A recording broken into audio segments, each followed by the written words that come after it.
Let the words of my mouth, the meditations of our hearts, be always acceptable in your sight, O Lord, our strength and our Redeemer.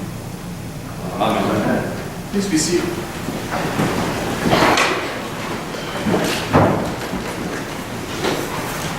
It would be a mistake to believe that this time of confirmation today is only about those being confirmed.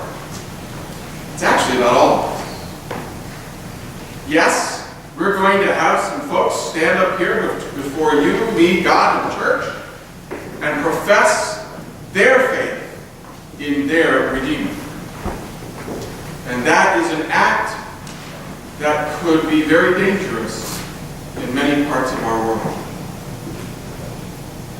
But it's not just about standing here and professing faith. For actually, in this place, in this time, that's easy. We're all supportive of such a move. And we can all stand here today and say, absolutely, this is great. The real challenge is when we leave here. Because it's not a faith that is just being professed before the church, it's a faith being professed before the world, and therefore must be a faith that we live outside of the building we call church. A few days ago, I was meeting with several other religious leaders in the Lansing area. And it's amazing what we all have in common, even though what we do on Sunday looks very different. And one of the things that we were discussing was this notion of being the church in the world.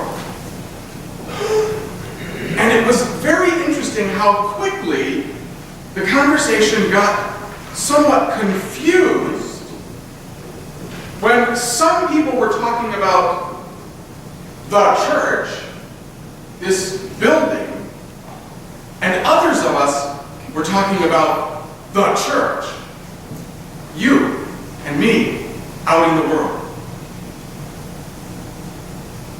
And as we sat there and had this conversation, and I thought about the fact that I was coming here for this confirmation, and I've done a couple of others, one this morning, it dawned on me that the church has gotten confused with buildings. And what we are actually going about for confirmation is evangelizing the church, not the building, but the people. You see, when we stand here before the altar of God and say, I believe in Jesus Christ as my Lord and Savior, that's great. How about we stand out there and say, I'm serious. We Episcopalians get so proper that the only place we really want to say it is in here. Or in a room or building or location where there's lots of others of us to say, well, I believe too. The call of the world today is for Christians to take that belief out there. The world hungry for the faith to which we witness. Hungry to hear a word of hope from us.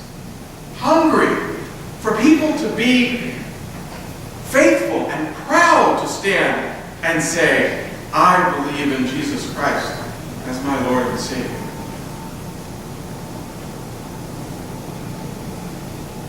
Those who stand here today to make that profession on their own, a profession that really confirms that which was done for them in baptism, they get to go out and do that now as adult Christians.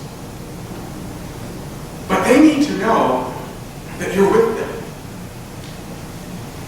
You don't have to be there physically. But they need to know that you support them. They need to know that even when they are alone, standing up for Jesus, that you, as the church, stand behind them. I'll tell you what, I would much rather go into a very difficult situation where my faith is going to be tested, knowing that the church, which is the people, are behind me rather than the building. Because, you know, the building just might be closed for the night, locked up tight. What's the building going to do? But the church, there's some support. There's the knowledge that I'm not alone, because I know I'm not the only one standing with Jesus. And of course, I know Jesus is standing with me. Let's be the church. I love our buildings. I love this building. It's pretty cool. It's a nice building. But it's not the church. You are. But you need to go forth from this place, especially if you're being confirmed tonight. You need to go forth from this place, ready to be the church. The church of Jesus Christ. Full of faith, strength, and willingness